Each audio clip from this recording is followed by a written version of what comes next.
He embattled Congressman Matt Gaetz. Matt Gaetz was one of the very few members in the entire Congress who bothered to stand up against permanent Washington on behalf of his constituents. In Congress, a wanted man by the deep state. Damn, 45-second intro? Jesus Christ.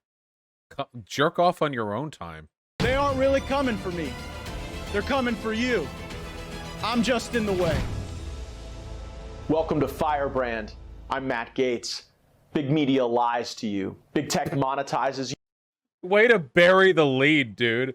50-second intro, glaring directly at the camera. Got your orange spray tan on so you remind the viewers of Trump.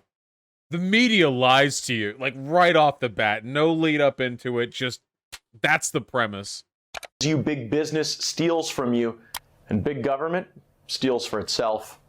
This is a platform exposing truth in power and politics. Join me behind the scenes for debates and insights driving Washington and your life. If you know me, you know I don't mind taking on Republicans and Democrats. We are no shills for conservative Inc. here. And underage child sex trafficking victims, either. He doesn't mind taking those on. And Democrats sometimes have good ideas that many Republicans are either too dogmatic or too corrupt to support.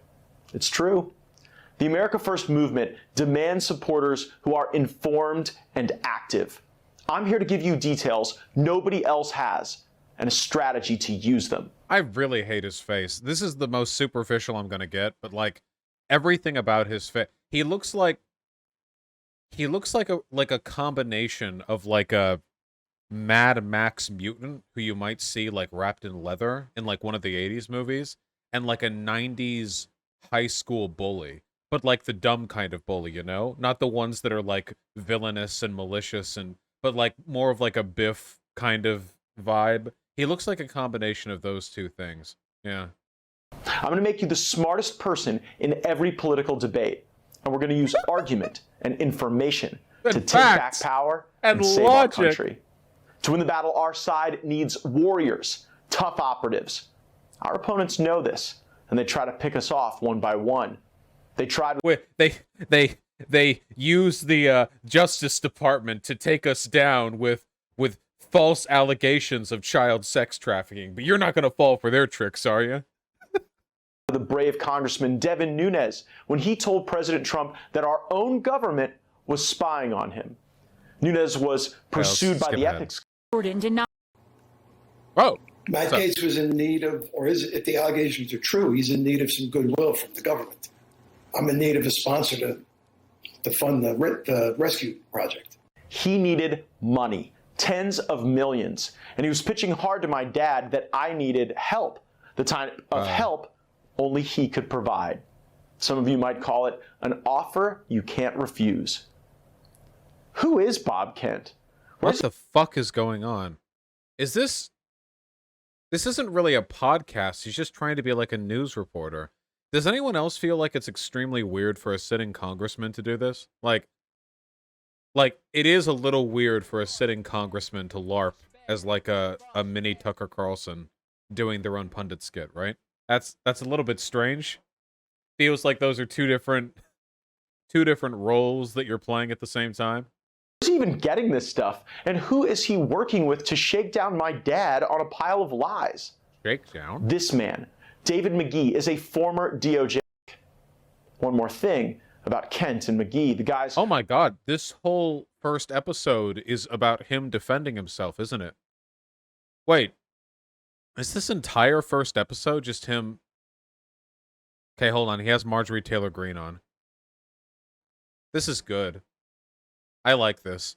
Wow, their faces look like somebody used the squash and pinch Photoshop tools, but like on opposite features for either of them, you know? Founded on, right? It's for the people. But yet this is what our government has completely conveniently forgotten. Washington, D.C., as you know, Matt, because you've been here longer than me, only focuses on itself. It works for itself and no one else. It's like its own economy. It just works to feed each other. And that's why they raise money. And so they're not for the people at all. We see it every single day. And so I think a lot of Republicans think this, you know, like the government taxes you just to enrich itself. But it's such a superficial analysis of the way government works, you know? What do you mean? Like, the how do the people in Congress get more money?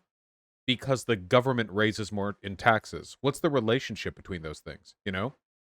Also, whenever like congressional incomes come up and they vote to raise their wages, it's not like Republicans vote against it, you know? I don't know, it's just really weird. Like, who's benefiting from the government enriching itself? Like, you can make an argument that institutions and departments and agencies try to prolong their own existence, but I don't know, this just feels so superficial. Why am I critiquing the political analysis of Marjorie Taylor Greene? That's what I said all over the campaign trail, and I continue to say it. People over politicians, and that's what America First is to me, is serving the people and not the swamp. And isn't it crazy that there are just these issues that are thought of one way inside of the Beltway of Washington, and the exact opposite all over the country? I mean, you think about term limits, you think about these wars that go on forever, you think about the immigration that is totally unchecked at our border. It baffles me that the ecosystem that you described can create like an alternative truth with inside of Washington, where like it's going to be great for all of us when America's at war forever, or when we drive down the wages of our people, or when we allow these bureaucrats to have excessive control over people's lives all over America. I mean, you were one of the first voices on Fauci to really call out a power grab. And I remember feeling that way, being out on the ledge with Robert Mueller. You know, when Mueller was first appointed, I was one of the first people to say, wait a second, what is going on here? Why are we deviating from a normal review of what is before us just to go after Trump? But the problem with Fauci was he went after the American way of life. How did you have such clairvoyance on that? How did you know before most Republicans? Okay, move it along. We were being fined for masks on the House floor by Nancy Pelosi, and we have to stand up to it, and we have to do that here, which we're doing, Matt. We have to do that here so that people can do it at home, and we have to loudly support them. But we'll find out. We'll find out. My observation is that the elites in our country who are in media, who are the pundits and the columnists, they are gaslighting the private sector with their The mainstreamification of the term gaslighting has led to some spectacular consequences. 5 years ago, this term was not used in the way that it is today, okay? People think gaslight means lying. That's not what gaslighting means. But people use gaslighting everywhere now, and they just use it as a synonym for lying. They're saying is, well, you know, it's totally acceptable and appropriate for big business to treat people differently based on their vaccine status. I believe that the front line of this fight will actually be with large corporations that decide to develop their own vaccine passport, to use commercial air travel, to use other things that have become common in American life. These businesses relied on the strength of the U.S. dollar, built by our people. They relied on the American taxpayer for their PPP loans, for their Fed policy to print money for them to stay open. I mean, Boeing's been bailed out so many times. I don't know why we don't just nationalize Boeing at this point. You know, and now you don't believe. I love when they pretend to believe this. They don't believe this for a fucking second. These bitches would never dare nationalize any major industry. Big businesses are on the front lines. They're just stealing left rhetoric. Yeah, this is the thing. Capitalist austerity doesn't impress anyone anymore, okay? It just doesn't. As American political discourse grows more populist, nobody is going to get moved over to the right by people saying, you know, we should make things easier for big business, trickle-down economics. It's getting harder and harder to sell that line. So instead, the right has to pull people over by signaling, by using left economic populism as a hook. You pull them in, but you were lying about it the whole time. Remember that whole line that Trump was anti-establishment? They still say this. They said this for years. Trump is anti-establishment. I beg of you. Fucking how? Fucking how is Trump anti-establishment? The plutocratic billionaire who came from big money, who's friends with like everyone in Washington and everyone on Wall Street before entering office, who did nothing but cut taxes for the wealthy and do everything all like what? But please explain to me. How is this guy anti-establishment? But they run with that line. Yeah. Friends with Epstein, yeah.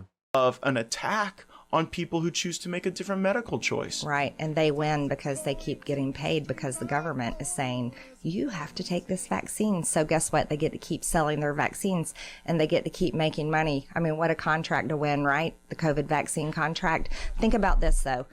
All throughout history, every time we've seen a country follow into Marxism, and as that changes, this is what happens. And it's happening right now in America. The small businesses get crushed, and it's the big corporations that get rewarded by the government. Dude, Marxism, well known for its preference towards large corporations.